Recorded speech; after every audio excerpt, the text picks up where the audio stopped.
Welcome to my fight show. It's episode number 6. We have a lot in store tonight, including Catherine A. Lindemuth will be here joining us. She is going to be talking about Legacy Boxing Promotions. The legacy continues to season beatings. She was there on behalf of cageminds.com. Shout out to Franklin Romero, the Romero Show on Instagram. He's provided the great images that you're seeing on Facebook and on Instagram, which I believe actually our first night live. I believe we are on Instagram right now. So that took a couple minutes. We're a little bit delayed, but we do have a full show tonight with talking boxing coming up. A lot of news from the world of BKFC, a lot going on in the world of the PFL and other organizations outside of the UFC. For everything UFC, new episode of MMA After Hours. This is episode 331, where I'm alongside Mr. Michael Carlisle. That is up today. An in-depth recap of the final UFC fight night of the year, UFC Vegas 112. Huge victory for Manel Camp. He is now in the thick of the conversation for who is going to be next to fight for the UFC flyweight title. You didn't think that between Taira and Horiguchi, anyone could get in this conversation to fight Van.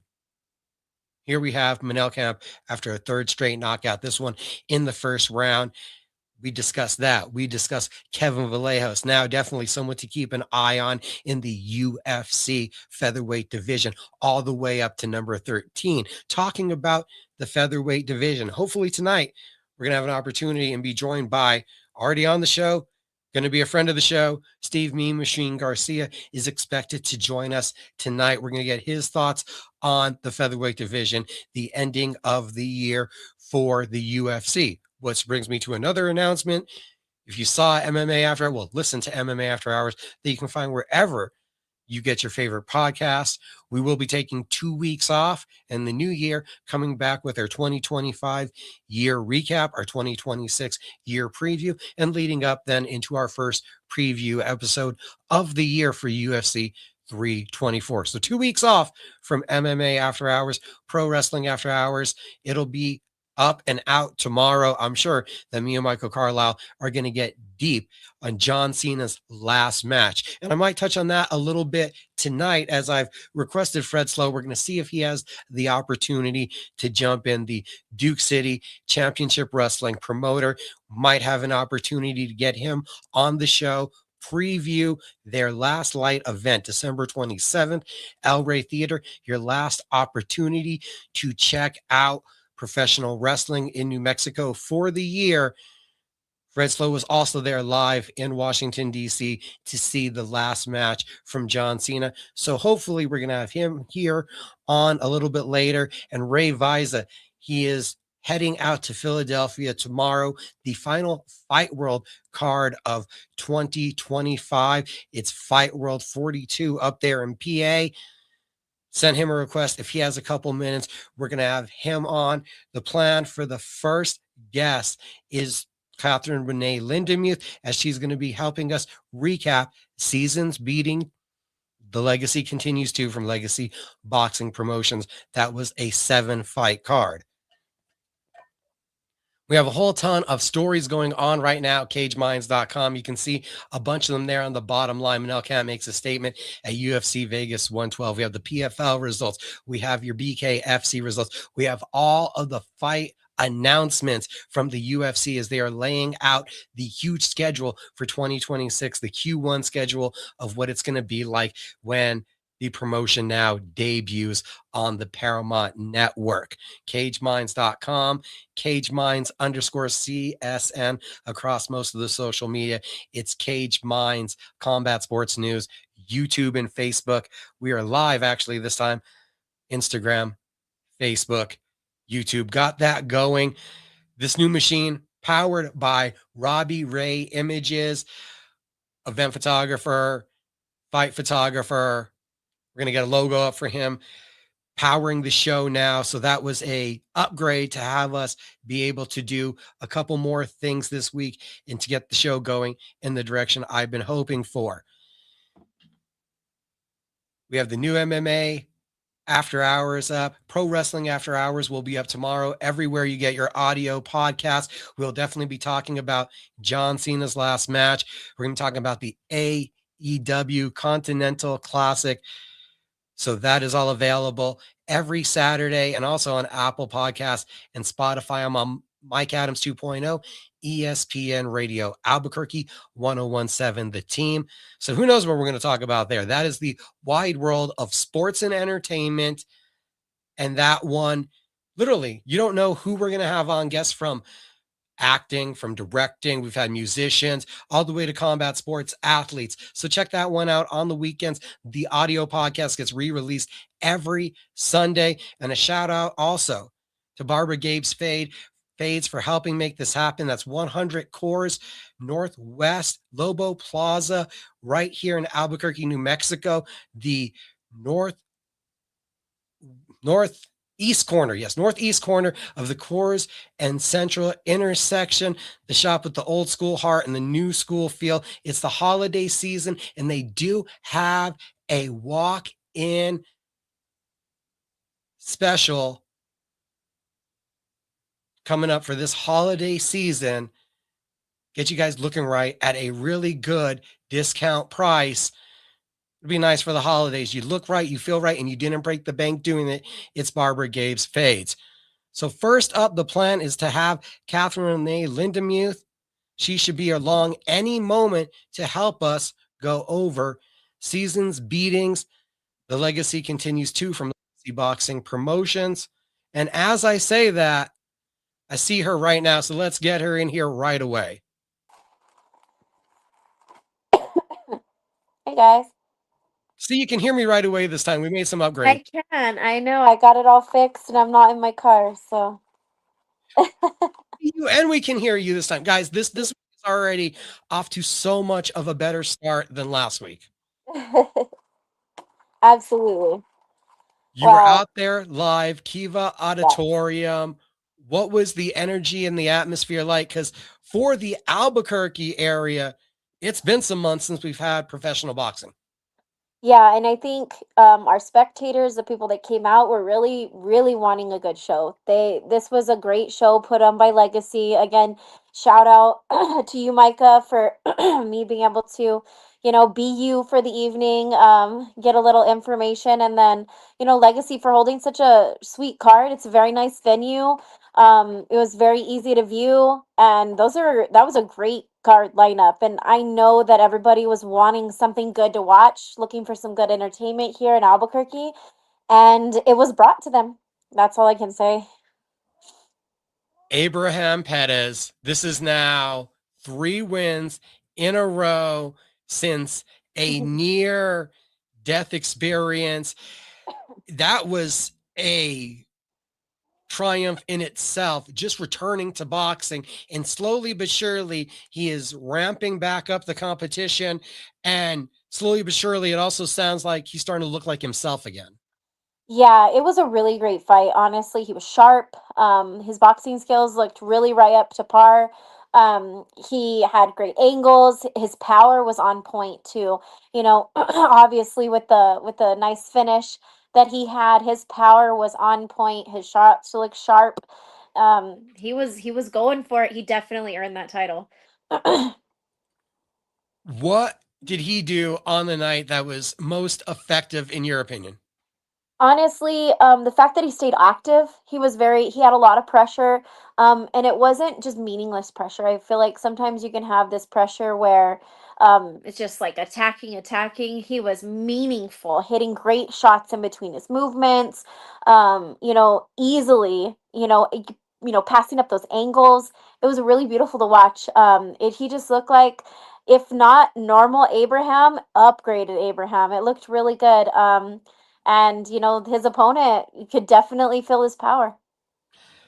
I also heard from some accounts that this fight tested Abraham, that it looked like his opponent was able to put him in some situations where it wasn't just a walk in the park for Abraham.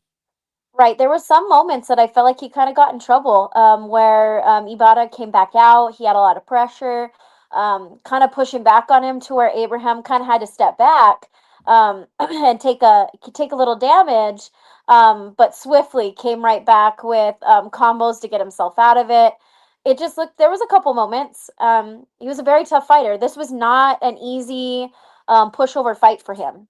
Definitely was not. It was work. Even if he got the KO, it was work. What did you think about the finish?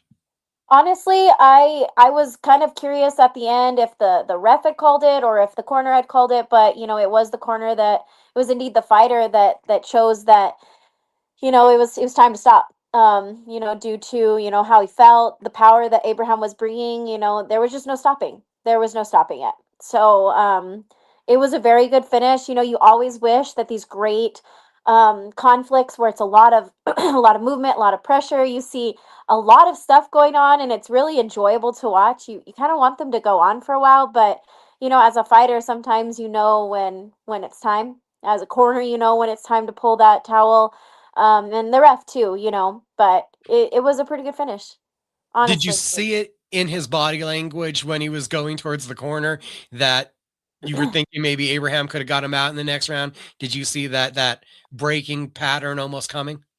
Honestly, I thought at round five, they both started getting like into a really good groove. Abraham was working better off the ropes. But after he came off on round five, because I know it was in between 6 and 7 that he called it, he got hit with some really heavy hooks, like straight to the dome, and you could tell he was pretty dizzy for it. Like it was really rocking him. He to last through another round 6, with that as well as his left eye swelling. um it was pretty valiant, I would say. You know what I mean? He worked through it, but right at the end of 6 he just couldn't. You could see those heavy hits out of round 5. He was taking some damage, like it was a lot. So while you're there live after the fight, was there any word or any conversation? Could you hear them speculating about what was next for Abraham or what they were thinking? Maybe a little bit. I feel like in his interview, he just really was very happy to be back in there, with something that big that happened to him, being able to say, I got through it and I'm back and I'm better. It's just a big feat. He just wanted to make I just feel like he's just super grateful with the holidays, but to be honest, I didn't hear anything. I didn't hear any speculation. Not from my side anyway, coming near me. But hey, he's got those titles. He's gonna be coming up to fighting for those bigger titles. If you just look at it from the standpoint of what a record is, the titles he holds, he's now a contender. Like he should be looking to contend. And unfortunately, when it comes to being a contender and in our certain weight classes, sometimes that means that we got to travel. So I don't know if that's something that's in his cards, but as for me, there's not all those big fights that are going to happen here on our cards. Those are big fights that are outside, and you got to travel and you got to be risky with it. Not too sure if that's the way they're going to go, but I do know he's probably going to be looking to defend his titles. He's got to defend them as well as come up and get some new ones. I would be expecting, and it feels like an inevitability, whether it's Matthew Griego or Abraham Pettis, that one, if not both of them, their careers are going to lead overseas, most likely to Asia. That's where it seems like it's most profitable and where the biggest fights are taking place for the smallest weight classes on at least the men's side. Right. Well, and I mean, there's Scrappy, and he does a lot of Golden Boy. I don't know if he's like, I guess, signed with Golden Boy, but I do know that Scrappy's on at their weight. And I mean, that might be something. He's got a couple titles. He's somebody that they would want to put a good fight together. If they watch their fight film, it's probably going to be a great fight. If they did put that together, we all know Golden Boy's not coming here. He's gonna have to travel, and that means going into danger territory. And like you said, going to Asia. Those are those fights that they want. Then they do want Americans to go out there because we've got a lot of competition over here. We've got a lot of skill. Our fighters are known over there. So to get over there, it's nerve-wracking, but it's definitely a journey. I think it's something that might happen for him. I know you dive into a lot of media that you were looking into having as much research done as possible heading into this event. So I'm pretty sure you saw the same article I did. Rick Wright did an article about Abraham, and it wasn't your traditional boxing article. It's more about the relationship he's in now. So coming from someone that's been through relationships and you've been in the fight game now, what do you think this feels like? And if you could kind of put yourself in Abraham's shoes a little bit to be regaining his career and to have this new relationship and avenue in his life. It's a pretty prosperous time for him. I think it can be a very big strength having a very supportive spouse, having a very supportive person next to you. It really does, strengthen your mentality. And we all know fight game is a lot of mental. Sure, you can have all the skill, but if your mental game isn't there, you can get edged out. And with Abraham, with his weight, with the competition that he's going to be coming up against, he's going to need that solid mentality. Now, knowing Abraham as long as I have, I know he's a pretty solid mentally he is, but to have that strength, it almost makes you like double up in size. You're stronger like two people all in one. And just to have that support, it's very meaningful. I have a very good support system for myself, and it really does make the difference when you feel stronger in your mind, like continually through your fight camp, in the fight itself, the fight week. It really does the difference. So I think this is a positive for him. um we all, if you were to look at, younger generation, oh, girlfriends come and go, he's getting to the point where, he's found someone that, they're really committed to that stay, and they're committed to the fight game and to get him to places. And I think this is good for his brain. And I don't think it could have happened at a better time. It was something he needed, that strength. So she's an amazing person, he's awesome, like we could only wish him the best. And I think this is going to be so positive for him going on. Abraham Perez evolving, it sounds like, Yeah, taking those necessary steps. yeah, I would say so. Josh Pitbull Torres back in the win column in the co-main event, and he did this. I don't know if you watched the interview, the couple minutes I did with him, but when I walked up to him, I'm first having to touch his face because I'm like, why do you look so full?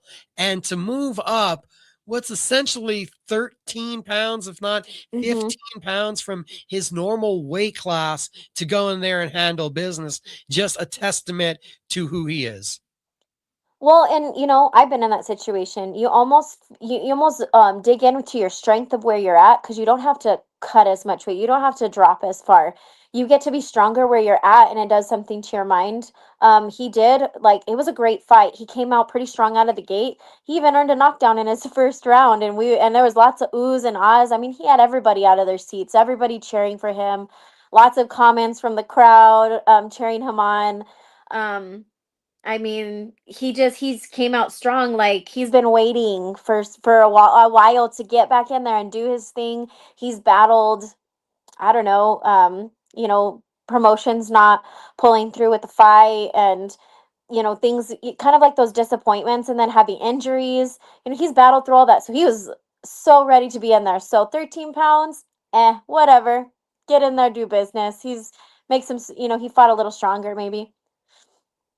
And I know it had to be, it wasn't the platform he wanted. But it had to be special to wear the trunks out that he did. Those Lobo themed trunks were the ones that he had planned to wear in the pit and finally at least got to don them on a fight night. Right, and it was a really good fight set. I know it was kind of like that disappointment, that kind of bummer he couldn't put it out as he did. But our Lobos, I mean, they put themselves out on a big stage, and for him just to wear them out, it was a really slick set. Unfortunately, I just felt like covered in blood by the time he was done, but definitely a memorable set.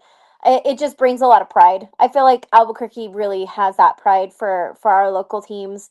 And it brought up the energy in the room. He always brings lots of energy. He's got a lot of fans, a lot of people all over. They believe in what he believes in with this fight game that he does. So I'm like, the blood, it just adds to the outfit, doesn't it? Just oh, add to the memories.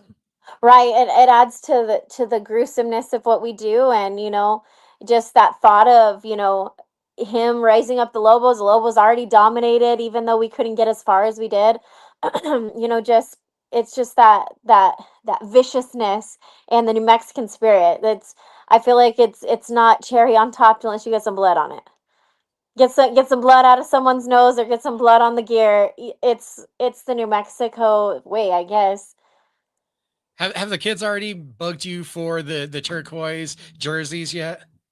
Not yet. My son is really wanting to go to a lot of the basketball games, and my youngest and I had attended both of those really big home games.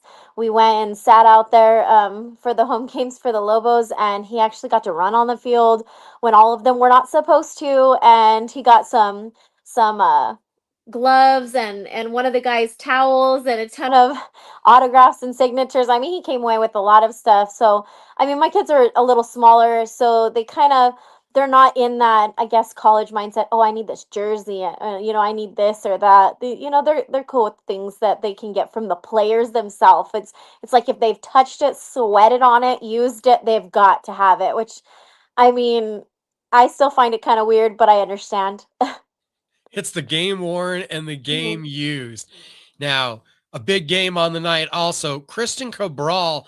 It's been Yes. a few years since we saw El Puma, and it looked like he came back and did it in a explosive way. Swift fashion. I mean, like I guess he had, that opponent change. But he didn't act like he was one phased or two like he had even taken that time off. He again, just like Abraham, just I felt like Pitt, I felt like all of our eight side we came out so strong with like swiftness and really good boxing. Like he came out with a lot of power, very dominant from the beginning. I feel like all of our guys go out and they're just getting for that knockout. They're going for that power. You almost hear the other guy getting hit and you're like, "Ugh, that I feel that in my body when I hear it on that person." You feel it for them. So, I mean, he didn't act like, to be honest, he didn't act like he was off. It didn't act like he had taken any time off. We also got a couple of rematches on the card Mhm. that again go in the favor of the guy that won the first time around with Leonid Grachov and Elijah Martinez Mhm. making it 2-0. Yeah, so with our heavyweight bout of the night, you saw these guys just going toe to toe. They fought each other before, so I felt like they took everything from the other fights and they just tried to do what they do best better. So Baby Drago, he was keeping him back with the jab. You could hear his corner asking him to do the uppercuts because Manuel's just coming with the power. He is the aggressor. He is going to rush you. He's coming up underneath. He's coming for that overhand. And they just tried to excel at everything they do well, just better. And even if it just might have seemed like they just kept hitting heads, they just kept clashing, you could tell Manuel was getting a little frustrated. Um, all Baby Drago had to do was lift his arm and flip it over. And in my opinion, it wasn't that much of a clinch if maybe Manuel wouldn't have been so aggressive pushing forward. All he had to do was lift his arm and he'd slip right underneath. And of course, you got to clinch, you got to break it up. It was a lot of in the clinch, break it up, in the clinch, break it up. But it's because they were trying to do what they do best, better than they've ever done it before. And you could see all of the effort both were giving. It was very apparent. And it definitely went down to the scorecards. How hard is it to have that frustration not creep in? I know we'll talk to Coach Rosales, and number one always is, Cat, listen to me more. So the emotions can play a factor in the game plan. It really can, like, and just noticing how frustrated Manuel was getting, you could tell it was affecting like not how much he was giving, but just it does something different to you when you're fighting angry and when you're fighting smart. Um, like in my last match, I noticed in watching all her film, all of the fighters she fought got mad, complained to the ref, and just got frustrated and it did nothing. So when I fought, I decided not to do that.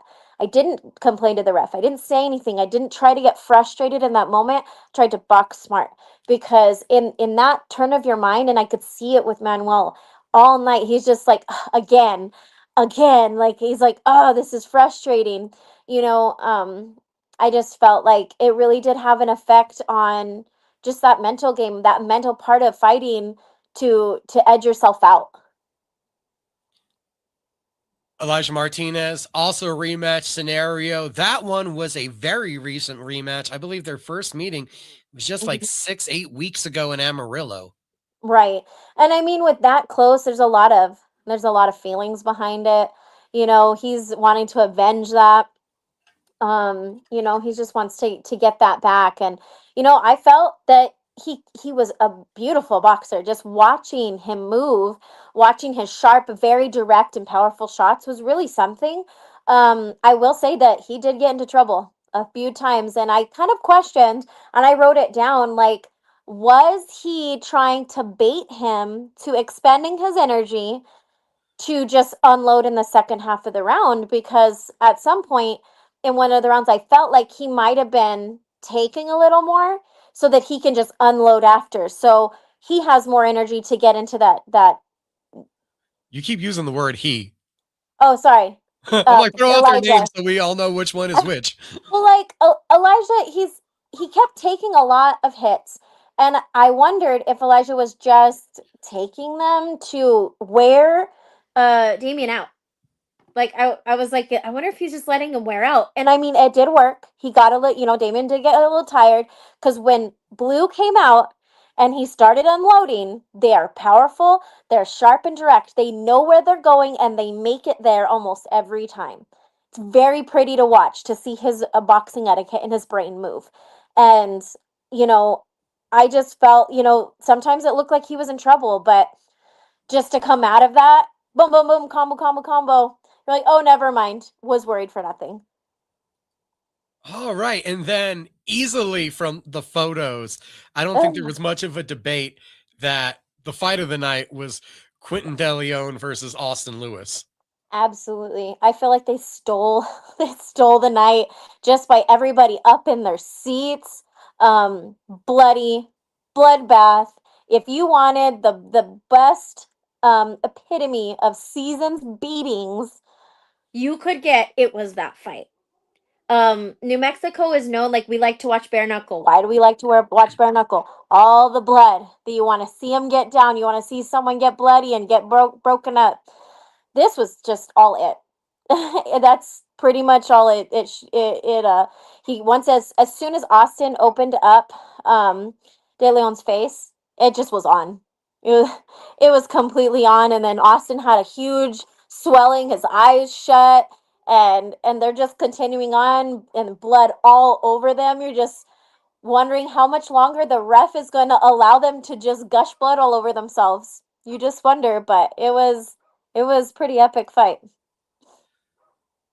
It was a question for me heading in. How much would the layoff affect Quentin DeLeon? Because unlike Pitbull and Cabral, who were coming off of layoffs, Quentin's still young pugilist. So I think he Mhm. has a lot more necessary Right. kind of advantages to grow to. And Austin had just been so active in the bare knuckle world that getting comfortable in fighting had a benefit. Did you feel like that activity versus inactivity and the comfortability in the ring, was that something on display, or is that just something I was thinking about in lead up? I think maybe on the lead up you might have thought about it, but watching it, I couldn't have told you. I couldn't have thought that he had any layoff. I thought that Quentin was a game opponent, a game opponent for Austin. It was neck to neck, edge to edge. You know, where one fighter might fall short, the other fighter shined. Um, you know, it was just, you know, who got the better of the night. Like it was I couldn't tell. Like I'm gonna be honest, I could not tell that anybody had a layoff at all. And Cody Chavez also, it seems like, made quite the impression in his professional debut. He did. So, you know, Cody Chavez, he was coming in, visible, goodness, size difference. obviously that size difference also goes into the weight, 138.8 to 145. Um, that's, to me, that's kind of massive. That's, I mean, in the fight game, you're like, oh, that's only a couple pounds. Sure. Um, just a couple. It does a lot. Like, he was a bigger fighter. Cody went up. It just went up against someone bigger, and he dominated. His power, he was more effective in the clinch. Cody, once he got in the clinch, he was sharper. He could stay up close and land the better shots. I felt that Royal was overthrowing a lot. He was stepping really far into a lot of his shots, causing him to be off balance and to really open himself up for those really gnarly punches that Cody was throwing. It's the first time in months that we've had professional boxing back in Albuquerque. Pat Holmes brought boxing back to the state a couple weeks prior. OK Casino, huge news I've heard. They have a multi-event deal in Mm-hmm. store. So Pat Holmes will have multiple events. Heck, I think MMA is Yeah. even heading out to OK Casino. And there's a chance that we get some amateur showcasing action even out that way. There's rumors that here locally, probably April, we're looking at the mega event with Angelo Leo Mm-hmm. defending his world title. These are all things that you're also hearing. Are we going to get you on any of these cards? I haven't gotten those calls, but I know that, the boxing game is very, very sweet science, I guess, per se, on the matchmaking side. We are still fairly early to start, for some people to get that started. Sure, some of the cards are going to be pretty set. For the rest of that, it may take us some time.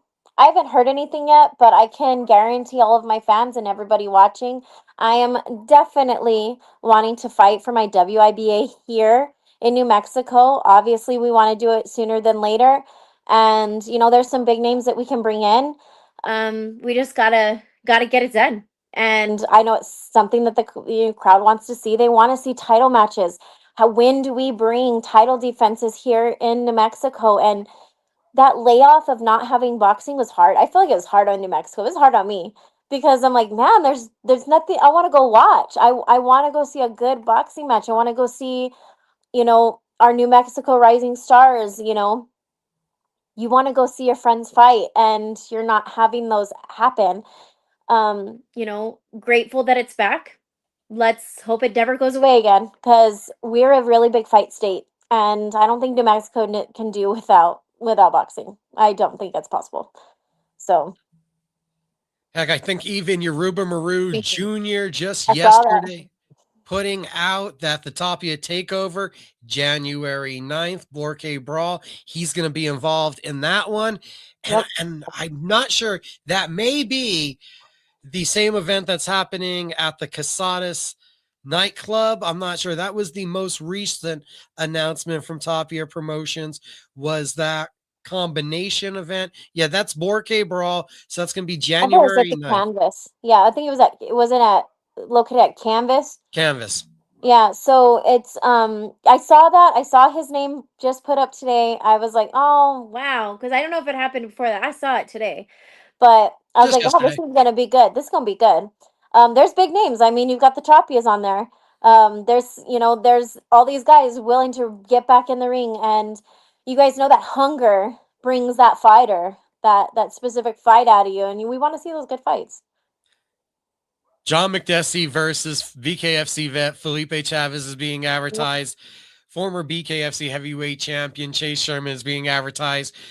The former multiple promotion MMA heavyweight champion Cody East being advertised. Mhm. And I then saw that. also, as you mentioned, the Tapia brothers versus a pair of influencers for their pro debut. So a spectacle in store from Tapia in January. Right. And at some point, watching Flip and Cody, these are fighters that they're like, "Oh, yes, we've got to see these guys." And then, we've all seen it with the bare knuckle when you saw the influencer, and I am not a big YouTube influencer person. So whatever the guy was, and I know that's going to hit me later, but the guy that fought on the bare knuckle and everybody had to turn out to see him, and my kids lost their mind that I was sitting like 2 rows before, like right behind where he was walking through, and they're like, "Did you get his autograph?" And I'm like, "No, I did not." Oh, I came to Bryce. watch. Yeah, yeah, yeah. So Bryce you Hall. know that that's like that's special to a lot of fans. It's gonna bring out a different breed of fans too. And having at Canvas downtown, it's a I feel like it's a prime spot for some of that demographic. So I it'll be a feel like spectacle. I feel like if Jake Paul was a biggest draw Hmm. as we all think he is, Amanda Serrano would be a bigger star. There are like 4 real women's world title fights on the card on Friday night.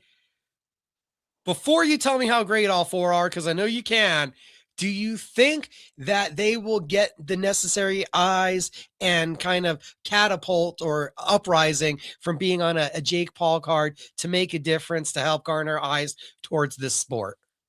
I have a different view of that. So just because it's a Jake Paul card, I don't think he's the draw. I'm watching that card for some of those girl fights because I want to see those girls fight. I don't particularly have interest in watching his fight. I truly believe that boxing is sport, and we don't write our seams.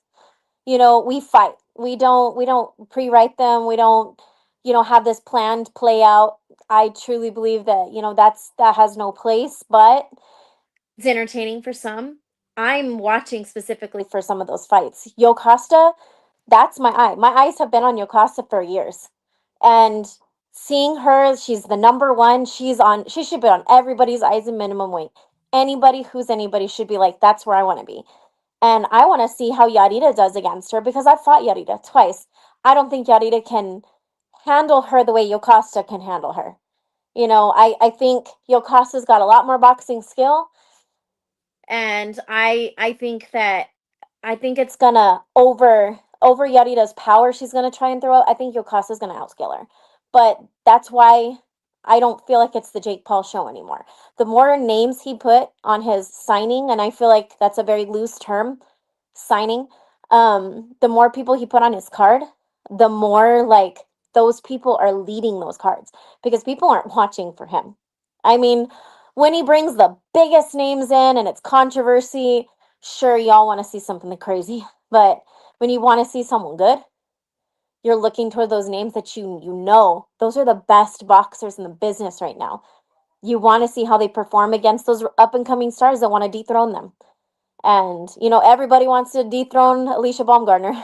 Like, and she's a bomb. She'll light you up.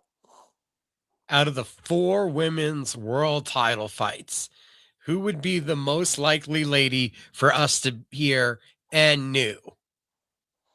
Um, Gosh, I don't know, cause I still think Serrano's got that edge, and in Baum, it's kind of hard because I honestly don't think that Baumgartner's gonna lose at all.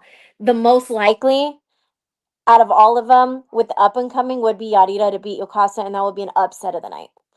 But that's just it's not like thinking something I think will happen, but most likely that's what I would say.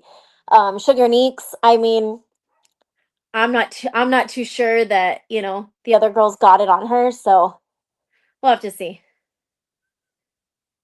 This weekend, you're going to be out on vacation, actually, but I Yeah. know you're going to be looking at that one. Yes.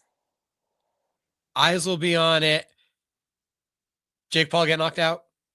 I don't think so. I don't think Jake Paul getting knocked out and his scripting is ever going to happen. I love everyone that said that. Why said Tyson was going to knock him out. And you know what? 20 million changes a person. I don't think it changed him. He just said free 20 million. Thanks. And bye. I don't know. If the money does things, and to be honest, as much as it can be a spectacle, like Jake Paul is bringing money to boxing. And you cannot deny that it's bringing money into the women's pockets. It's bringing entertainment out everywhere. It's taking it by storm. So you can put as much like your nod to it, but we fought so hard, women have fought so hard to be paid really well at boxing. And, knowing that he's at least giving it to them on his card, it's nice to see.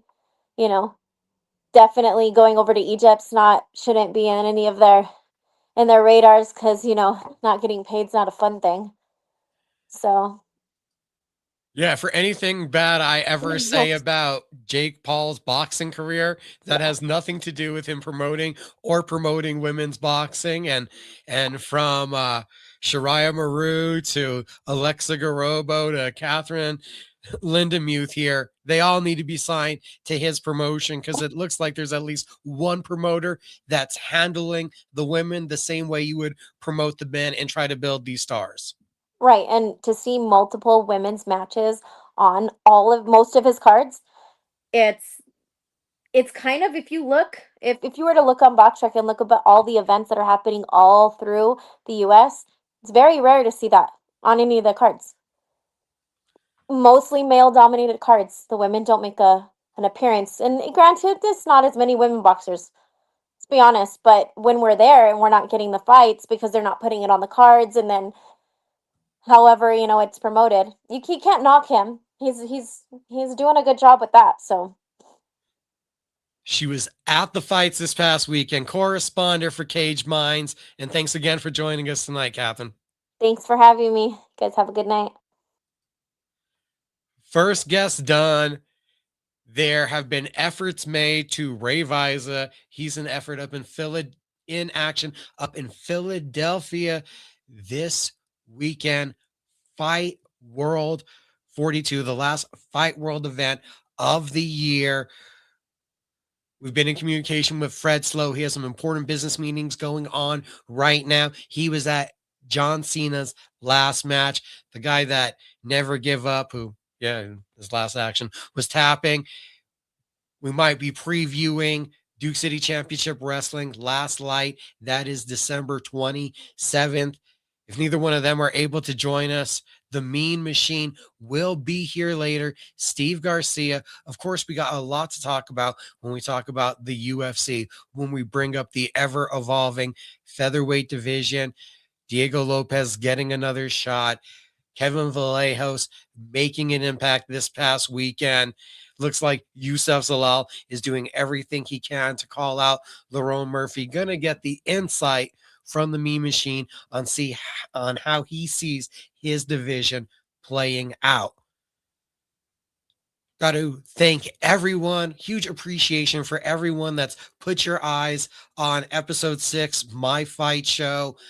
Again, Robbie Ray Images, the new machine he dedicated to help us run this great product. Yeah, we're gonna give him a great big old thumbs up for helping out with that one. We also have Barbara Gabe's Fades. It's 100 Coors Boulevard, Northwest, the Lobo Plaza, the northeast corner of the Coors and Central intersection here in Albuquerque, New Mexico. Appreciate them for all their continued support so many ways. MMA After Hours is up. Pro Wrestling After Hours will be up tomorrow. Mike Adams 2.0 every weekend. Now, to get further into the world of combat sports and things that we don't touch on all those other shows,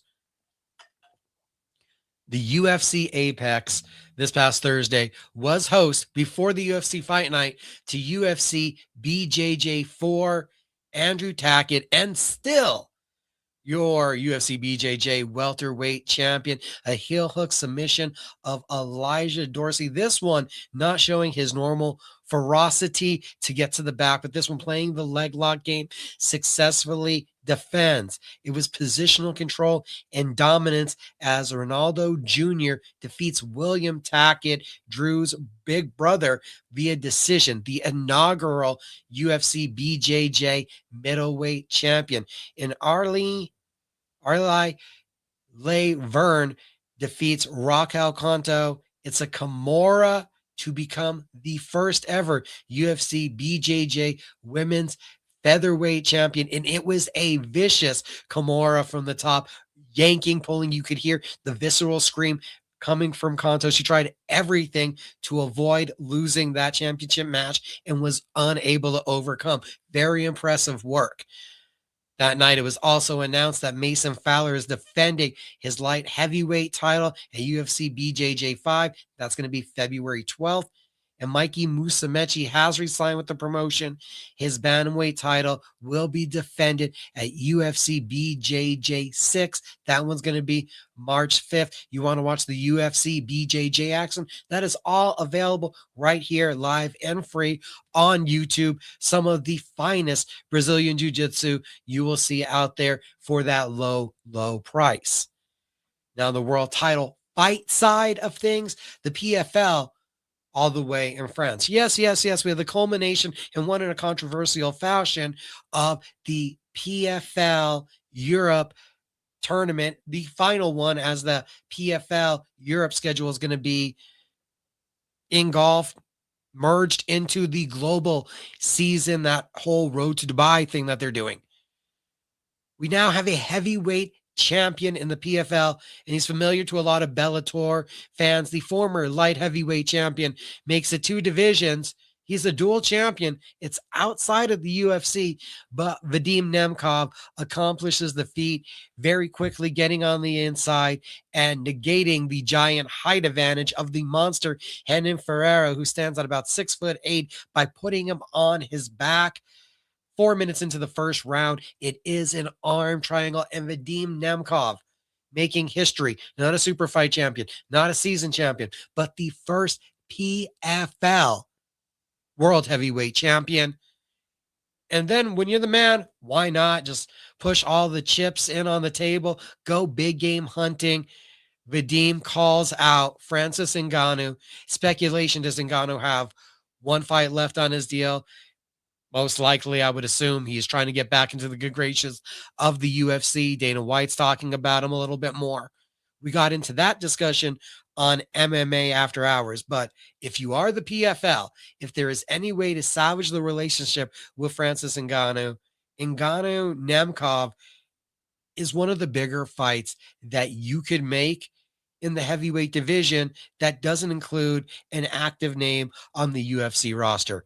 If you're going to cross promote your PFL and you're now angling to have a Vadim Nemkov go to Octagon, and Martin Buday may be an option if he wins at the end of the month and is able to get the heavyweight title. Chris Cyborg on the card, also making history. Ageless Wonder with a 3rd round face crank. She is the first ever PFL women's featherweight champion. The PFL was in Lyon, France. Maybe they should always go out there, because it seems to be an area that really responds to them. The Mean Machine, Steve Garcia, just joined the conversation. And as soon as he gives me a thumbs up and he looks like he's ready, we're going to bring him on. It looks like he's getting set up right now. Dutch prospect, I believe, Patrick Hargoa, who knocks out Kevin Jousset, monster left hook, also a name to keep an eye on in the PFL. So not a bad way to end the year for the PFL. You crown 2 heavyweight champions. There's 2 season tournament finals. Yeah, one's in controversial fashion, but a little bit of controversy helps everything grow. Like I said, we got Steve Garcia. It looks like he's ready. We're going to bring him in right now. Mean Machine, how you doing? What's up, my guy? How you doing, brother? I'm doing well. I think I have everything sorted out right now. I'm kind of figuring out how to work everything I do. And I'm pretty sure I won't lose you. It won't freeze or anything. I can hear you well. All right, sweet. Yeah, so all those are wins. How are you doing? I'm doing good. I'm actually building a deal with my dad. So I don't know if you see him over there. So what's up, Dad? Hey, what's up, Micah? Evening, Steve. Yeah, Steve's got me over here working, sir. What are you guys building? Put together some piece of fitness equipment. I'm not even sure what it is yet. It's a power erg. I don't know if you've ever seen one of those, but it's gonna be added to the gym and to my regiment. So we gotta build it though. Okay, so explain to us what this is for people that don't know, and for me, because I don't know, honestly. So it's like from Concept 2. So like you pretty much can I think you can row. Have you ever seen like those row machines? So it's like a row machine, it's like a press machine, and it's a leg press machine all in one. So yeah, it's kind of brutal when you mix it in with your conditioning and stuff like that. So more ways to make life harder for me, but easier in the cage, right? Did your dad find this equipment of torture, or was this your selection? No, this was me. This was me. I'm trying to. I gotta level up. I gotta get to that champ status. So I'm trying to get there. You're trying to get to that champ status. We have a division that, at least now, we're having it kind of come together. They're announcing some fights. Were you kind of aware of some of this and waiting for it to play out, or how much of the news that was coming out was surprise to you? I wasn't surprised at all. I mean, I figured a lot of people were gonna be disappointed at the top. Um, I was a little shocked that they went with Lopez, but I wasn't shocked at the same time. It's kind of one that's like, I get it moments. Obviously, Lebron and Aljo were pretty upset. That was expected. And now that they're done crying, I'm sure they could probably end up fighting each other. And hopefully, we can get the division going again. So I'm just waiting to hear from them. And I've been able to kind of hop back into the gym a little bit more. I had a cast on my wrist for a good minute, but we're slowly integrating back into a training camp and trying to get going again. The meme machine is really getting a little bit mean and nasty, calling out people for crying on social media now. I just it's kind of annoying because like I've been in a position to where like I just fight whoever they put in front of me, and now I'm in a position to where I'm waiting for everybody else to fight so that I have an opportunity to kind of advance. So it's a little frustrating, but um they've been there. I get it. They've been at the top for a good minute, and they all were just waiting, hoping that Volk was going to pick them or the UFC was going to call them for that shot. I've kind of been saying it, and everybody was giving me crap about it because they thought I was targeting Volk, and I'm like, bro, I was like, everybody just needs to fight so that we can get the division going again because then we'll know for sure who's going to be the number one contender.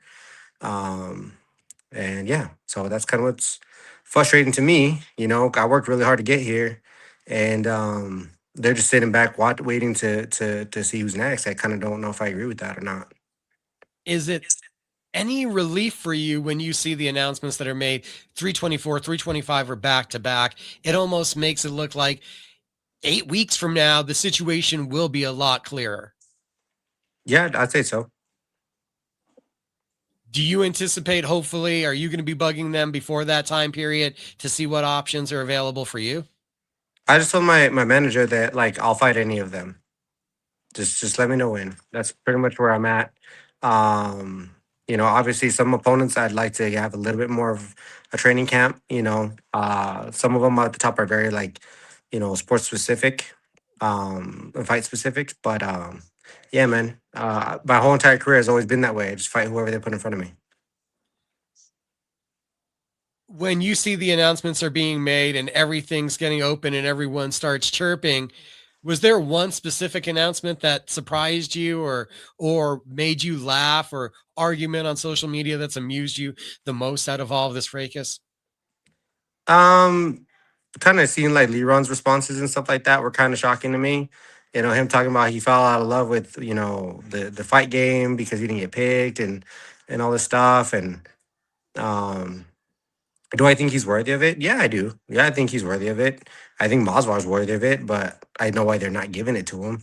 There's just a lot of weird stuff kind of going on in the division, and they want the excitement.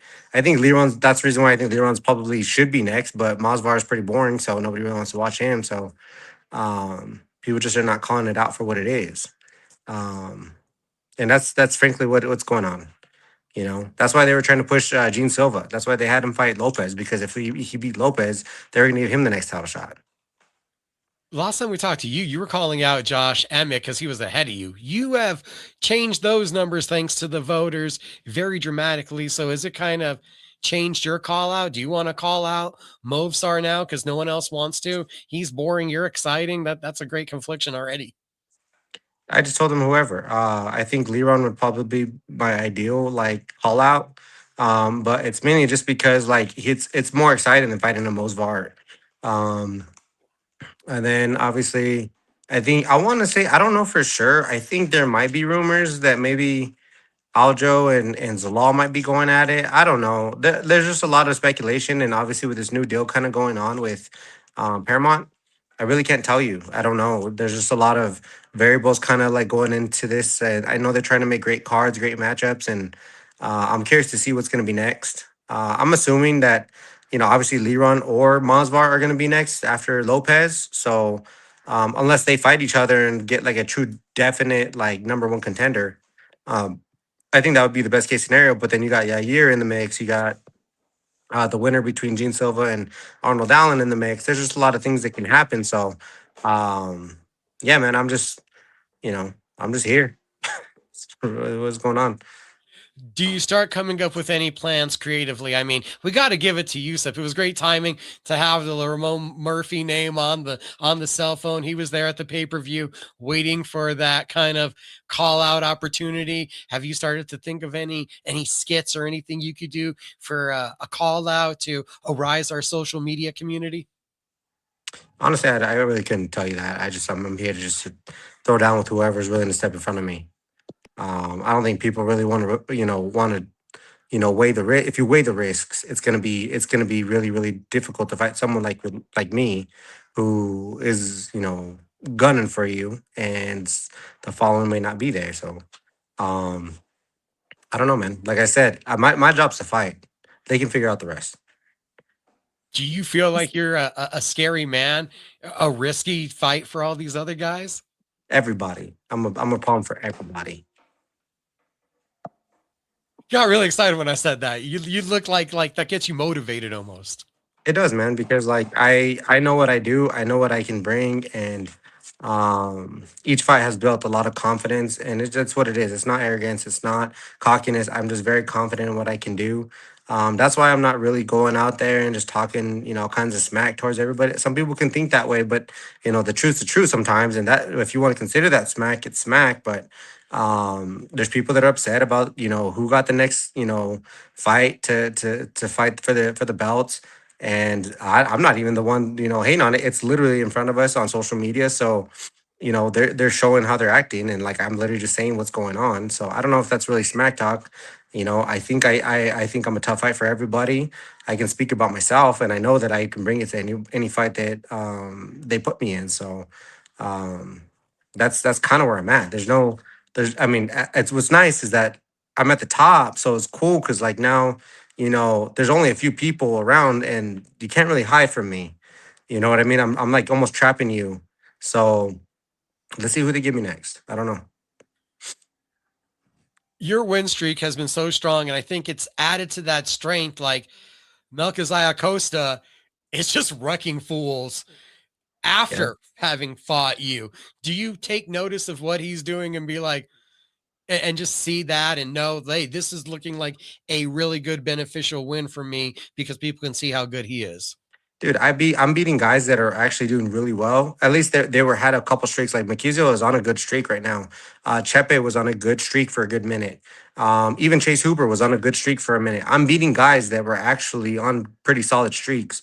I know they suffered a loss or two, but I think that speaks to speaks volumes about the opposition that I've been facing on the way up. People are saying that I fought a bunch of nobodies, but these nobodies are on streaks too. So like that's kind of where I feel like people don't really understand unless you're a true like MMA junkie type of fan. You know what I mean? I don't feel like I'm promoted the most, but that's okay. Like, you know, as long as I'm put on a card, I'm feeding my family, right? So I'm good with that. Did I see you tagged actually recently in like a food influencer trying a food truck here locally? Yeah, I did. Yeah, it was good. Wait, I did. you were there? Yeah, I went with it was that Rebus guy from United, and then my buddy Brandon Crespin. He's the food guy or what, I don't know what his social media is guy, but he goes over there and he does like all these food reviews and stuff like that. So got invited to go to that Nuevo Tresco food place. And that place is sick, man. So anybody that's hungry, stop on down there. There's a bunch of food trucks over there. Got some good food. Oh man, incredible food. I love that food truck. You got Yeah, to it's a go and good check place. out the guy that does the barbecue. It's amazing. Yeah, the Big Boy Barbecue, bro. That place, dude. Their barbecue's solid, and then their French fries. They got like brisket, green chili, and like cheese on there. Oh man, it's probably some of the best I've had, bro. So go hit up Big Bro's Barbecue and Big Boy's Barbecue. I'm sorry, and yeah, you won't be disappointed. That's for sure. like once a month for like a year. They've been up here for a while. Yeah, they're good, bro. They're good. We got the holiday season upon us, and normally the parents are hard at work putting together the toys. Oh wait, Steve already showed us the background. That's exactly what's happening at your house right now. I guess you could call it a toy. You can call it a toy. I mean, to my dad, I don't know. It looks like a torture mechanism. I don't know, but yeah, no. I mean, I got a couple toys that I've added to my gym. I got some new mats, which are awesome. Got some Fuji mats in the house. Um, adding some things to my to my workout regiment. So yeah, man. Like I said, I'm always trying to invest in myself. I feel like that's the best thing you can do. Just because it's gonna pay like itself off, long term. You know what I mean? So that's how I've always been doing it, and I've done it since the beginning of my career. Really, just slowly built, a gym and mats and Yeah, the so on and nice so thing is forth. that I'm not paying for it anymore. Thank God. I know my dad say he's not paying for it no more, so he's saving some money now. And I was getting all that to ask, well, Steve, you're a father of two. How do Yeah. you rate your toy putting together skills as they're going to be challenged with the holidays coming up? Me? Yeah, you. Oh yeah, no, I'm excellent. I hired my dad. I know about that. There's the secret, everybody. That's how you get it put together the right way. You Get grandpa. you gotta find someone to hire. But no, I mean I'm pretty good. It's funny because man, I just have to. But the honestly, I don't mind building things. It's the trash and all the boxes I got to get rid of afterwards. That's what like kicks my butt. I hate having to go to the dump all the time because you got throw all the trash away. What's that Christmas gift? Because everybody always brings it up. What's that one that you remember from your childhood that meant a lot to you? A bike. Every year I ask for my dad for a bike, bro, because I love riding my bike. Back in the day, we didn't have cell phones and iPads. Like, don't get me wrong, I had like was it the Game Boys? The Game Boys were sweet. The Nintendo 64s were sweet, but I always wanted like a bike, man. So every year, my dad only got me a bike. Awesome, awesome. Got And me a Huffy, bro. We weren't on that status of mongoose, okay? We were struggling for a little bit of money, you know what I mean? Couldn't get the ones with the pegs. No But Schwinn. yeah, no Schwinns, no nothing, man. The Huffy, bro. so what's that normal Christmas tradition that the Garcia family has? I don't know. But if I asked for that one, I had to wait till like Christmas or my birthday. So I probably saw more bikes on those times just because, that was what I got. So yeah, it was typically a bike. As I got a little bit older, a scooter was cool, So I was a kid, loved being outside, man. I was always outside. So nowadays these kids are just inside playing video games all the time. So that means you're buying them something to get them outside, or you're already stuck. You have to buy whatever they want to keep them indoors. Honestly, like I bought my kids as much as I could to get them outside, and my kids, honestly, especially my son, my daughter, on the other hand, she's in her room the whole time. But my son, he wants to go outside, play soccer. He wants to go play baseball. He loves all that stuff. So, um, we got him a Nintendo DS, and he loves that thing. But we got to make sure we monitor that and limit that. And I just don't want him to go outside and get dirty and play, fall down, be a boy. You know what I mean? So, yeah, man, we a little bit of both. You know what I mean? He'll ask me, Dad, let's go play basketball. So we'll go play basketball or baseball, whatever he wants to do. Who's responsible for dinner? Who's cooking Christmas dinner? Are we also putting that on Grandpa's shoulders, or do Oh you get yeah, that cooked? I don't cook, bro. It's everybody else. My dad, my wife, my mother-in-law. Um, yeah, dude, I'm not a cook. You ain't paying me to cook, bro. If you ask me to cook, you're getting like, the George Foreman grilled chicken. You know what I mean? That's what you're getting. George Foreman grilled chicken and a bag of broccoli. Hey, it's lean, mean, and healthy. Yeah, I will say I can cook a steak, but I need some seasoning and some different things. But like my dad cooks a good steak. My wife cooks a great steak. Yeah, cooking is not my department. You know what I mean? Steak with assistance. Eating is my department. Yeah, you put it on the plate. I'll eat it up. Real quick. It was a hugely successful 2025. Real quick, there was also a co-main event this past week. Kevin Vallejos, another intriguing name coming up in the division. What did you make of his performance against an aging Giga Chikadze? Kid's a stud. I mean, he fought someone who was tough. I mean, I didn't watch the first round. I was, doing stuff, but I was able to tune into the second round. That's kind of when the magic happened, I think. Kid's good. Kid's good. I mean, he's got a good touch to him. He hits hard. He seems kind of small for the division, but I mean, Kid packs a punch. So you know what? I love seeing these up and comers that are hungry. You know what I mean? I know what that's like, and maybe we'll meet one day. But I think he probably needs about another fight or two to maybe even bring that into the conversation. We've been seeing on social media, you're now doing your reaction videos. You're throwing out some predictions. How'd your picks do? My last one's been pretty good. I think I went like 3 for 4. I think the main event got me, but I almost kind of just like I played the middle ground because honestly, I do feel like if Royval would have got started just quicker, I don't know, he was gun shy. I don't know why, but if he would came out throwing a lot more volume, he probably would have done a lot better.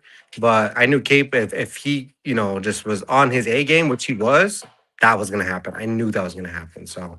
I don't even know who I picked. I think I might have picked Royval. So I'll take that out. But I mean, I only picked four people on that card, and I think 3 of them for sure won. But sometimes I'm totally off, and sometimes I'm not. It's hard because like sometimes I don't know the fighter really really well.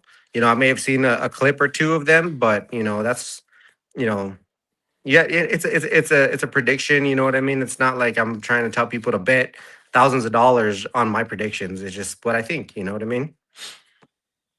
Steve Garcia, a huge 2025. It worked out as good as could be. What are the goals for 2026? Put myself in a position for a title fight by the end of 2026. That would be the best way to describe it. I don't think they'll give me a title fight in 2026, but I do think that there's a chance where like there is a title fight maybe at the end of the year that I could be a backup for, and then possibly just put myself to be next in line by 2027. Obviously at the 2026 I'd love to be a champion, but you see everybody just kind of just weighing with their their hands, just hoping that they're gonna get the next call. I don't think I'll be one of the first guys they're gonna call. You know what I mean? I might be the 3rd or 4th option, but by the end of next year, I'd definitely like to be in that discussion, and hopefully you'll see you about like around my waist either by the end of next year or 2027, the beginning of 2027. I should let you go so you can go help your dad or maybe just read the instructions for him. Yeah. It was great getting to talk to you, buddy. All right. Thanks, Micah. Later, guys. Later.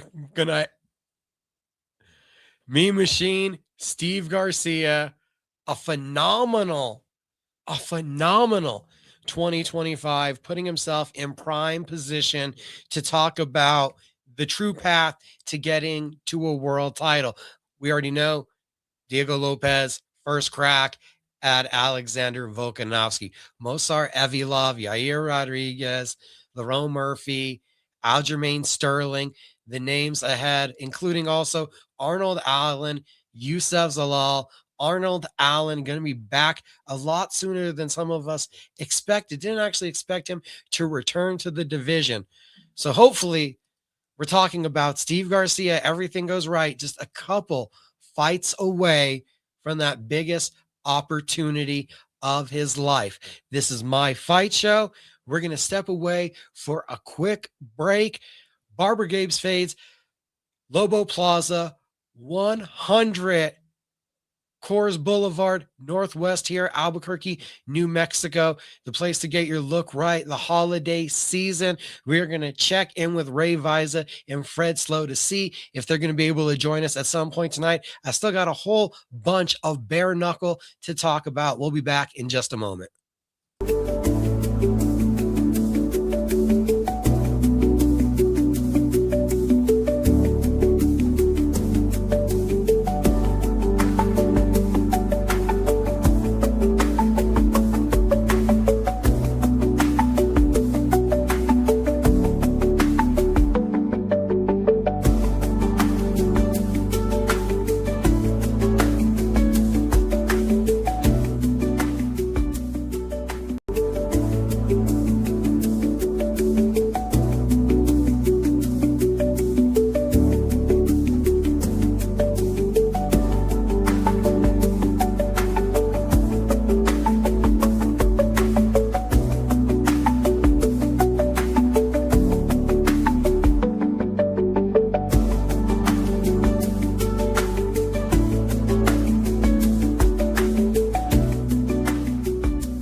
Appreciate you all waiting through the break. Welcome back, My Fight Show, episode 6. If you'd like to replace that 30-second timer with a commercial advertising your business or your upcoming combat sports event, heck, fashion show, car show, get in contact with Cage Minds across any of our social media, and we will be happy to work out an option with you to promote your next event, to promote your company in the best way possible. We love combat sports, and there's so much to talk about in the world of combat sports. Before we were joined by Steve, I was talking about the PFL, huge way to end their year. And they also had a bit of an announcement this past week. You see it going down there on the bottom line. It's shot through a couple times. The PFL is beating the UFC to Madrid, Spain. They will be there first, and they are taking a middleweight title bout with them. Costello Van Steens, fresh off the mega upset of Johnny Eblen, will be facing Fabian Edwards. The two met previously. This is a rematch. Details on all of that aspect of the storyline at cageminds.com. I've been teasing it, talking about it, bringing it up. Said we we're going to have some BKFC talk. BKFC was in Derby, wants to say Derby, but it is Derby this past week. Connor Cook, the new BKFC UK light heavyweight champion. The cuts are also prevalent and brutal, and that's how he got the job done. Totally messed up left eye from Anthony Holmes. Connor Cook, 6-1 now, wearing that BKFC UK strap, and quite possibly a big enough victory that it now gives him the opportunity to transition to fighting here in America and making that attack, much like with the PFL, on the global BKFC scene. Bradley Taylor, also ultra impressive in the co-main event. We're talking about 49-47, 49-46, and 49-46 across two scorecards. Educated boxer, a bantamweight that could truly add some intriguing depth to a division that it feels like 5 guys deep. He would make it 6 at the top of that echelon, and I think it'd be much needed. Lee Calhoun, also someone to shout out from the card, a 3rd round knockout. Huge victory from him, keeping it going. BKFC not ending the year there overseas. We got one more this weekend. It's BKFC Fight Night Mohegan Sun. And if you weren't paying attention, you wouldn't have noticed, but the main event has changed. This is about the 3rd different change. Parker Porter, the New England native, the UFC vet, the former CES MMA champion, he's still going to be on the card. Original opponent falls off. Then look like you're going to take on the Cuddly Bear, Josh Copeland, who's been in that BKFC ring with Ben Rothwell. Now, this week, when I go to get ready for the preview to tell you guys about this outstanding card, no longer there is Josh Copeland, and instead, insert Anthony Garrett, ultra dangerous also, 6'5", 3-0 in BKFC, known to some MMA fans for his local regional scene rumblings, fought in the LFA, has probably, honestly, to me, looked the best of any time that I've seen him throughout his career here in the BKFC, pulling out all 3 wins by 1st round knockout, and his first 2 fights, a combined 28 seconds, extended into 96 seconds, a minute and 36 to get the victory in June. The last time we saw him out, only 1 fight this year on the calendar, jumping at the opportunity on short notice to step up. Huge size advantage, the reach advantage, but the experience advantage all the way in favor of Parker Porter. Again, the championship regional experience, the 23 professional mixed martial arts bouts, including time in the UFC. And also, to his credit, it's just over 2 minutes of work in his 2 knockout victories against some really stiff competition in Chase Gormley and Dylan Kleckler, who also to himself had been in title contention before in BKFC.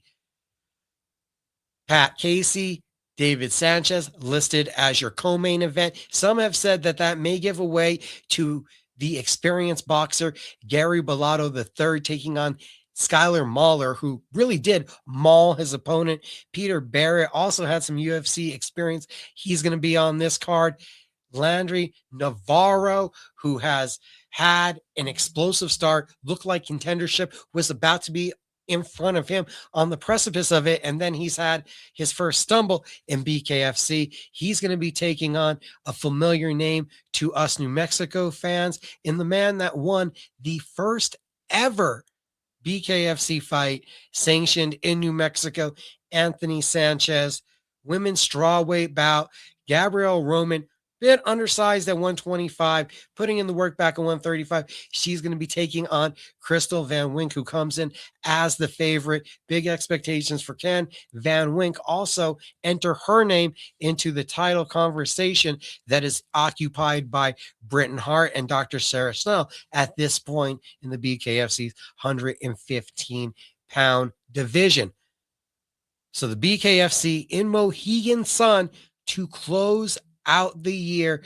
It's going to be on the 20th. It is this Saturday night. Your BKFC app is how you watch the event. That one's an exclusive right there that you get with your subscription. You do not need DAZN to see quite literally which one of these heavyweights starts making that extra climb towards the rankings, with Parker Porter having the number 4 next to his name. The opportunity for Garrett, basically a journeyman who's had even less of that notoriety than Porter. This is a mega opportunity for him. Josh Watson, Mick Terrell, Leonardo Perdomo, and then the champion in the division, number 4 right in front of you. How could you say no? BKFC with one more card to clear out the year. Before you know it, tomorrow we'll have the news, because tomorrow is the Knuckle Mania press conference. BKFC will be live across their social media channels for what will be a wild press conference. We know that crowd in Philadelphia, extra rambunctious. The 2300 arena, 2 p.m. Eastern. So we're talking about 11 a.m. on the West Coast. You're going to have your BKFC Knuckle Mania 6 launch press conference. You're going to get to see the world's fastest growing sport with feature fighters on the card in attendance. That includes the golden ticket winners, Matthew Semmelsberger, a UFC vet, one of them who was deemed honorable or knuckle enough to get the Willy Wonka golden ticket. So BKFC, mega news to come out tomorrow on how we can see that card and everything that's going to be a part of it.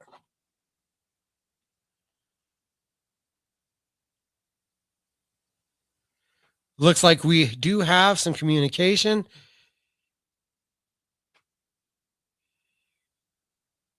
Fred Slow telling me he is available. So yeah, we're going to get the Duke City Championship Wrestling promoter, veteran radio broadcaster, Fred Slow, joining us here for a couple minutes. He was in attendance at John Cena's last match. And we have an amazing card from NWA New Mexico coming up on the 27th to close out the year of championship wrestling. So hopefully pretty soon here, we're going to get Fred on also.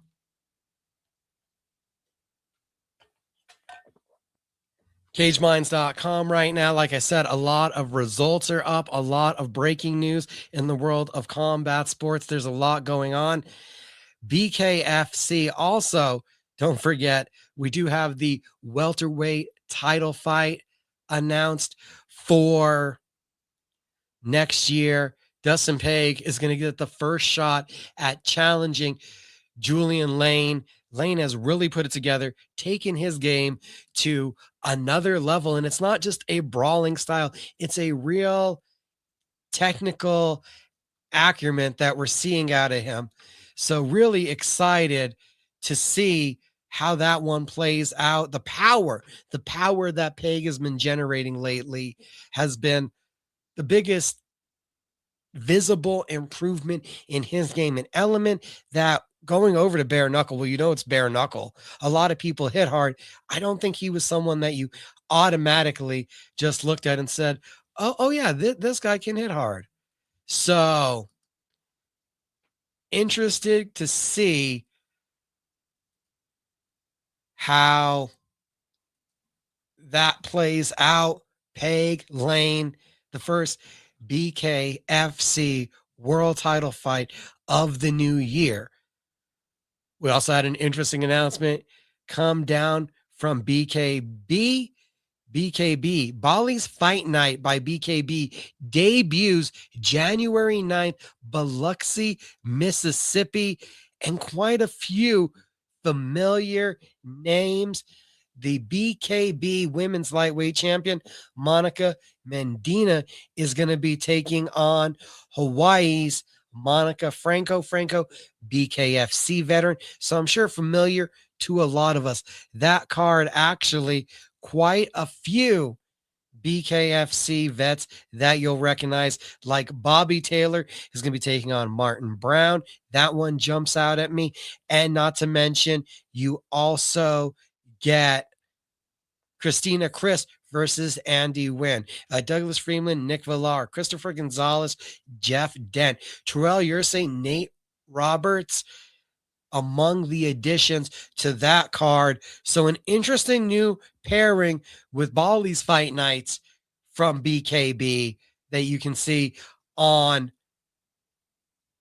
Stadium, stream live and download on the Stadium app. So to my reading, this is a new series on top of the events that BKB gives to us on Vice TV. Shout out to everyone watching. Shout out to MMA Guru Simon Feck. I do need to email you, good sir. I know you're watching. I will get to emailing you this week for us to have a conversation and have you maybe get a segment on the show. Promise to get to you this week. Possibly Fred Slow coming on. Fight World. Don't forget this week, Philadelphia, their last card. Ray Visa going to be a part of that one. Ready in the seat and ready to go. All the way back from Washington, D.C. We call him Freddie Fame. Hi and hello and welcome. Hey, buddy. How you doing? Everything is okay. You know, it's been difficult, and I missed the intro, so I'm sorry. I did just jump in the channel here. I know you introduced me with the man of many hats, but yeah, it's been an interesting weekend. You know, it was had a lot of highs and we had a lot of lows with a local loss. And yeah, there's just a lot going on in the world of pro wrestling, Micah. How are you, my friend? I'm doing all right. I know the news that you're speaking of. I haven't actually brought that up yet this evening. Figured I would at some point here towards the closing, because I also had a note from the combat sports world in that genre. But yeah, a tough one locally. We'll start on a high note, though. Yeah. You were out in D.C. and you got to experience the atmosphere of John Cena's last in-ring performance. Yeah, it was incredible. You know, there's often I'm able to derive hyperbole, and I'm able to tell fantastic story, and I'm able to, give things the necessary embellishment that they deserve, in my world of radio broadcasting and pro wrestling promotion. And cool, how great. This didn't need any of that. This, Micah, was as special and as significant as anything I've been so fortunate to do in my partnership for all these years with the WWE. And I don't know if I will ever experience a WWE event live again that was that significant. 23 years rivals, some of the greatest names in the history of the industry, 23 years won't be achieved again at the level that this one was achieved. I promise you that, specifically the way that TKO runs WWE and how it's all kind of altered from what it historically was, with a sole individual, receiving the support of the machine that is WWE. Nearly 20,000, I think they said, at Capital One Arena, and how fortunate I was to be in there in the heart of DC, doing it, and being a part of that history. And from the time he came out, when the music hit, to the fans in attendance, and those that so often choose to leave the industry, Micah, they choose to go out on their shield. That's kind of an understanding in the world of pro wrestling, and those that famously did not in their final match didn't necessarily know that was going to be their final match. So I think those that were quote unquote industry smart, they kind of knew where the night was going to go and how the handoff was going to be. And those that were not, Micah, they were all of the emotions. They were excited, they were happy, they were scared, they were sad, they were reminiscent. They got to experience the entire rainbow, and yeah, it was interesting to walk that path with them. I was captivated by the reaction by the audience, because again, maybe I feel like I'm too smart for the industry with how much I've watched and doing podcasts, that I feel like I knew how this was going to play out. Yeah. So nothing really surprised me until it was the visceral reaction towards Gunther after the match, and even in social media subsequently, that people really bought into Super Cena might be able to Hulk up one more time. And I almost feel tongue in cheek for being like, I gave up hope in that when he couldn't take one low blow from Liv Morgan. I'm sorry. Yeah. It's something, right? It's, you want to be hated for the right ways, and being over with the audience can mean a couple different things in the world of sports entertainment, pro wrestling. And being over the way that he so very much is, being John Cena, it's been on both ends of that spectrum. And Gunther will be that same thing too. Right now he's hated and he's evil and he's awful, and it's for the right reasons, the reasons that were designed by the company. It's not the reasons that Lars Sullivan was hated. It's this is a legitimate storyline approach and storyline payoff. And So- that also speaks to a little bit that the right way, it felt like almost early with Gunther, it was a little forced, and now it's come around to the fans have a good reason to hate him. Yeah, I agree. The gimmick of he is foreign, the gimmick of he's strong jawed, the gimmick of the guy that you can't physically become yourself.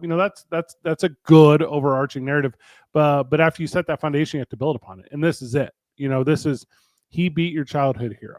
He beat your childhood hero, and he can hold on for years. Same way we saw The Miz cut a promo on how he, beat John Cena at the main event of WrestleMania. And, the way he presents it, it's the most epic pro wrestling match of all time. You and I know different, but it was just incredible. And the afterwards was equally incredible. The match itself, great. And he had, for all those matches leading up to it, paid a tribute to so many of his favorite opponents historically, including The Undertaker, including Edge, including Kurt Angle, including Kevin Owens, including Sami Zayn. We can run the list. And he didn't here. It was the 5 moves of doom. It was Super Cena. It was, it's like when you see your favorite rock and roll band, it's when you see the Eagles. They only play the hits. That's what this was. He only played the hits. And it was awesome.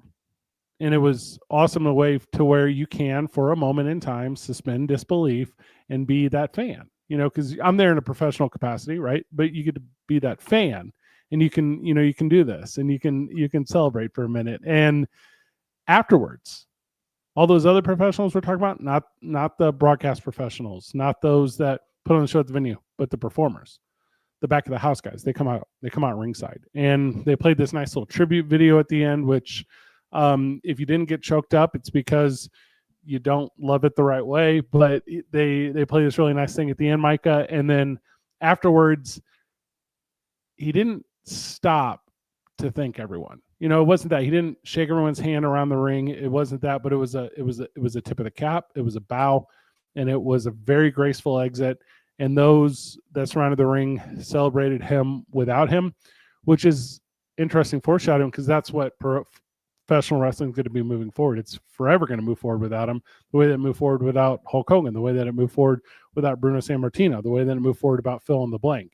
There's there's pro wrestling after those that you think can never exit it. And I did read today that he's going to make appearances and they're going to be non-wrestling. Duh. But that was it. Yeah, put it at number one if it's not number one on my list of WWE things I've been fortunate to do. And I know you're aware, but I've been to more than my fair share of WrestleManias and SummerSlams and Royal Rumbles and Survivor Series, and this one was as significant as any of them.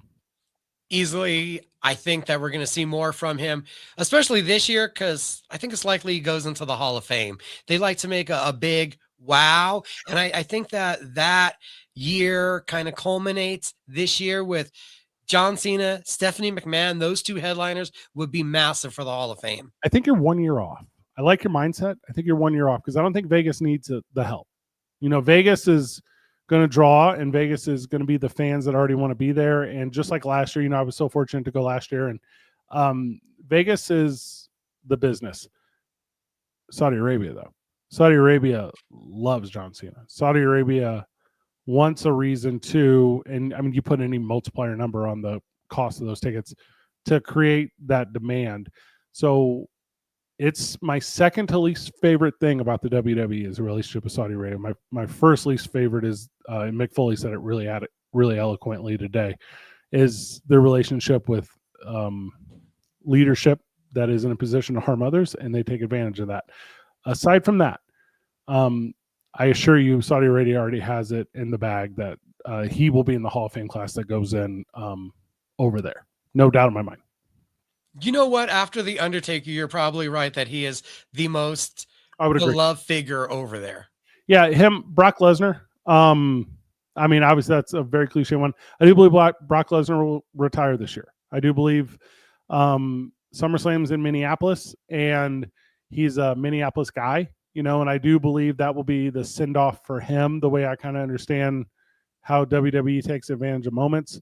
So do not be surprised, Micah, my friend, if his in-ring performance comes to an, although, what's he had 10 matches in the last 3 years or something, or longer than that, I guess 10 years. But that will be the end of his run for certain. And then, and then we're talking about guys that are surprisingly old. We're talking about guys that, Gunther, I think, is almost 40. Finn Balor's in his mid 40s. AJ Styles is on his way out, obviously. You then, I think Roman Reigns is 40. It's like Seth Rollins is 40. We're getting old, brother. And then the WWE is giving opportunities. A guy like Austin Theory, I saw just was revealed. Spoiler alert: Austin Theory's the masked man from last night, and good. We're at that point because I'm 41 as of this past week, and I know you're closer to my age than a lot of pro wrestling fans, but that younger audience needs a chance to fall in love with those younger performers and follow them for the next 20 years, the way that we followed John Cena, and the way we followed Randy Orton, and the way we followed Brock Lesnar, and the way we followed Dave Bautista. You remember when they all came up from OVW, and you and I were just, because it was so good in the world of pro wrestling, and here it is again. They'll press reset, go again. WWE's got to figure it out. They have to do some softer introductions for some of these guys, because Austin Theory and Carmelo Hayes, guys that still have time left to mature into those spots. It's been hard, though, to get into them as they're now being repackaged, one as a face, one as a mega heel. It's hard to wash away. Dude, they got their teeth kicked in for like the first 3 years. And I'm not saying everyone needs to be Kevin Owens and come in at the top, but they'd benefit a lot more from the 50-50 for the new guys so that we can establish their characters than kind of just doing what we've done, where it's drag them down and then uplift them. It's like Braun Breaker has felt a lot more like what you'd want to see. There have been bumps in the road where he hasn't felt ultra dominant, but there's been enough where you see the potential. Well, Braun Breaker is such a good example, right? Because number one, his name sucks. I had to imagine when he came up that there's no way they thought that bad boy was going to stick, especially with a name like Steiner.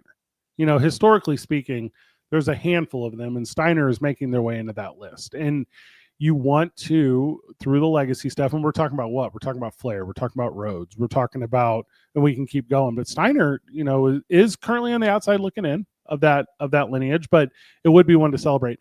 I will agree with you completely. Like if you bring guys up and because there's not the indie scene anymore, because they earned their AJ Styles, I think, is the last really good one that just showed up, but he did it for 15 years before he got there, and these guys can't do that anymore. Same thing with LA Knight. When LA Knight was Eli Drake all those years in the NWA, he was as hot and as formidable as any dude on the indie. And by the way, my relationship with NWA New Mexico. NWA is the best indie promotion in the country. Like, fight me. Like, if you fight me in the ring.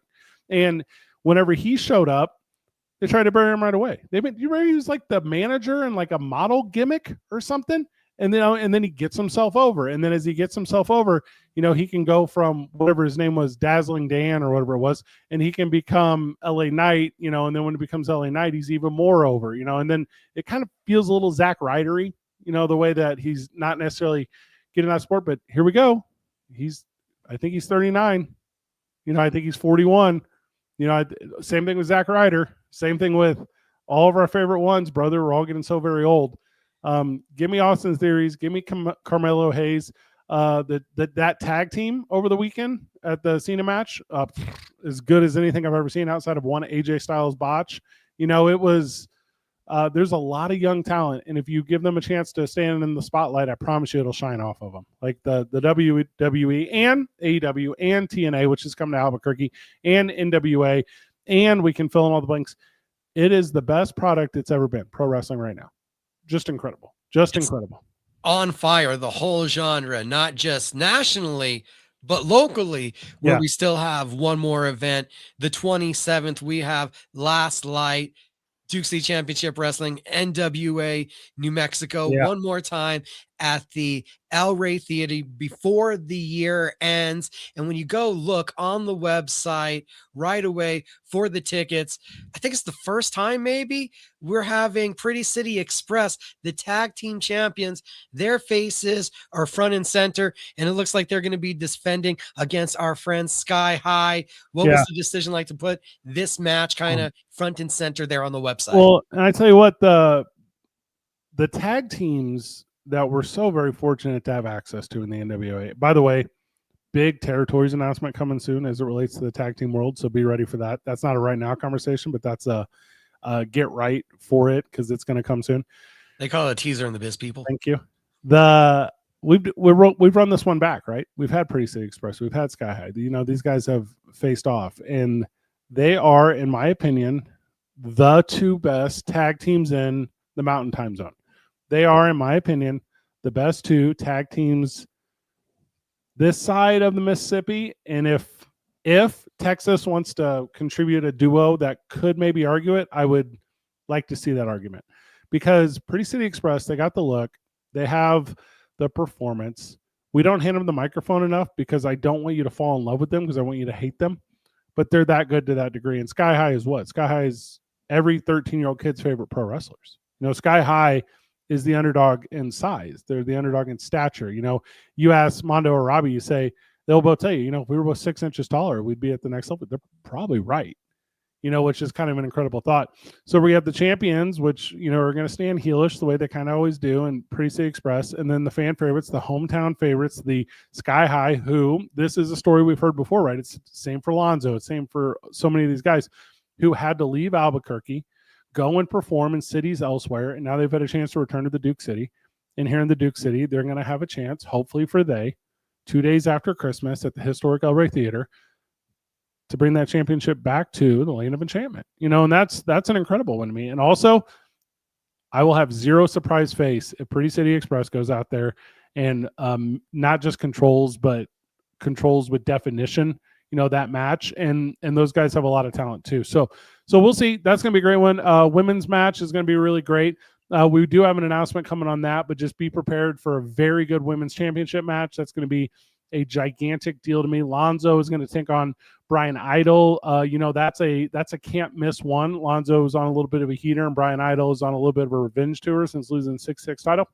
Get super ready for that.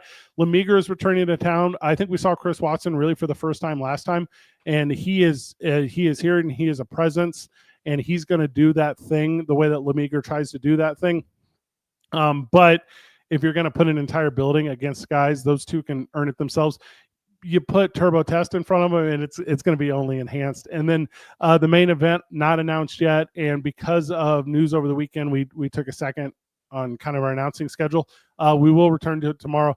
It is a big tag team main event. It will feature the heavyweight champion for sale. He will have a partner, and him and Hobo Hank's story will continue. So it's going to be an absolute end of the year fiasco.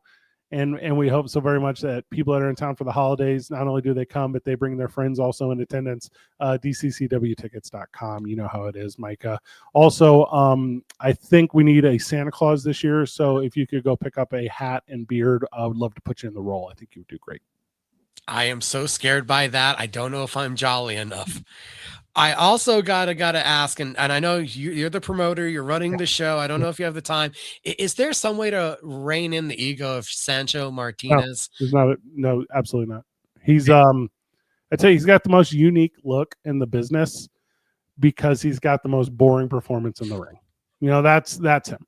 You know, he goes out there, he does not just a lap around the ring, he does two. You know, he tells people twice because they're not listening the first time. And then he goes and he gets beat up for 10 minutes. Like, that's his move. That's why he thinks he's going to state his stake in Duke City Championship Wrestling.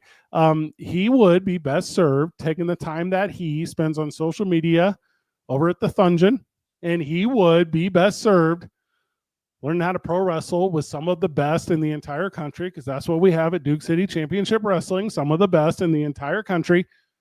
And if he put a little less effort into his eyeliner and a lot more effort into his lines in the ring, he might become a successful pro wrestler. I'm not one to coach, I'm one to promote. But if you like seeing Sancho Martinez get his ass kicked, yeah, come out to Duke City Championship Wrestling. We got that in noodles. You'll get a serving. You know, I'll put him in a match where two guys can do it. I'll give you a double dose.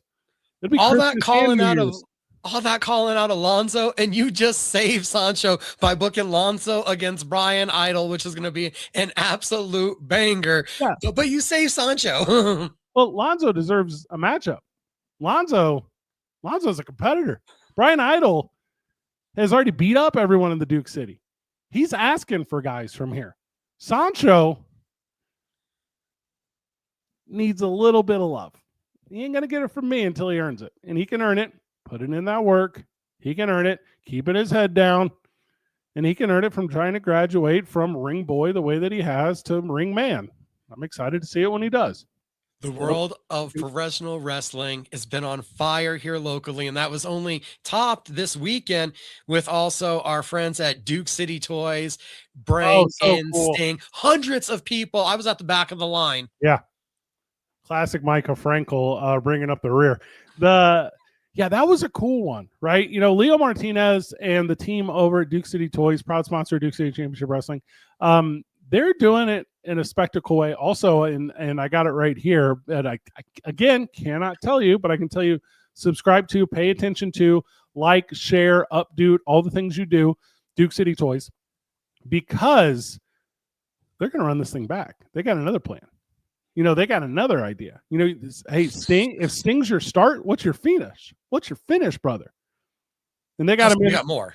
Yeah, they got him in 2025. It was, you know, he's retiring the makeup gimmick, you know, after this year. So they got him in, you know, while he was still doing the face paint, which was really exciting. But look for him to do even more. And that's going to be great. He being Leo Martinez and Duke City Toys. So more announcements will come, and how fortunate we are at Duke City Championship Wrestling to be a sounding board for the cool stuff they're doing in the community. Also, as cliche as it gets, support the sponsors. You know, Christmas is coming up.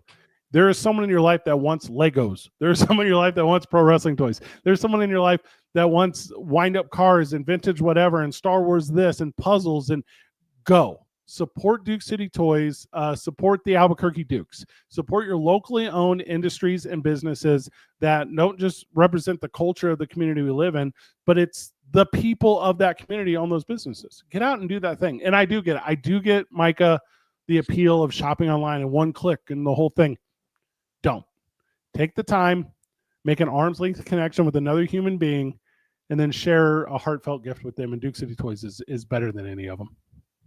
Duke City Toys, that was a huge moment. Now, before we get out of here, There's a lot of great things going on, but you Yeah. already alluded to it when you joined. There was also some unfortunate news. Yeah. A true staple of the New Mexico pro wrestling community. He was a king the first time I saw him in the ring. Who's the trash king? Ray Basura Yeah. Juarez was the trash king, and he will be sorely missed. Yeah, a lovely human being. I started Duke City Championship Wrestling 2 years and some change ago, and definitely outside of the industry looking in. And it was in the shadow of an organization called DWO, and DWO was a staple here in New Mexico for 15 years, I think. And Ray Basur was a big part of that. Adam Merrick was a big part of that. A performer named Dex was a big part of that. I could keep running the list. Carney Robb, I could keep running the list. And these guys did a really great job, and they made really good pro wrestling. And I didn't know any of them. I didn't know them at the time. And all I know is the stories. And I know whenever I went to start pro wrestling again, here in New Mexico in a sanctioned form, there have been some other organizations that were doing really cool things in their own, but this was, state approved forum. I sat down with Dex and I sat down with Ray and I talked about wrestling, and I talked about goals and ideas. And those two gentlemen met me with warmth, and they met me with kindness. And I didn't know lick about pro wrestling. I know a fair amount about entertainment. I know a fair amount about radio and television, but I knew nothing of pro wrestling. But what I did know is all the examples I had of it in the state of New Mexico were really kind, really warm, and really wonderful human beings. And that is what I knew of Ray Basura. I did not know the Trash King. I knew Ray. I've seen all the love on social media and the people that have talked to me. And he never performed in Duke City Championship Wrestling. He's not in a performing state. His wife did the national anthem for us. She is lovely. Duke City, Fred Slow, feel for he and his family. And this is, everyone grieves differently. And I'll say this, Micah, if you can, and you have the opportunity to find your people, embrace them with love, embrace them with support, and recognize that in the times that we are currently in, how very difficult they are for so many. And if you have an opportunity in your life to make it easy for others, please do. And then be that warmth, be that kindness, be that accepting that Ray always was to others. So he will be missed. He will be missed greatly. He will be missed. Our condolences go out to his loved ones. Fred, I appreciate you for joining me tonight. Everybody, we'll definitely honor his memory, and let's enjoy some pro wrestling December 27th, El Rey Theater. HoldMyTicket.com for your tickets. Micah, thank you. Cena, thank you. Ray, thank you. My Fight Show, episode 6. Hate to end it on a sad note. One more note to be passed along. The world of BKFC. Brazilian BKFC UFC vet Geronimo dos Santos also tragically drowned this week. Condolences to his loved ones. Hug your family. Tell your loved ones that you care about them. Thanks for watching episode 6. I promise we will end episode 7 on a much higher note. Merry Christmas, Happy New Year's, just in case my stream fails next week.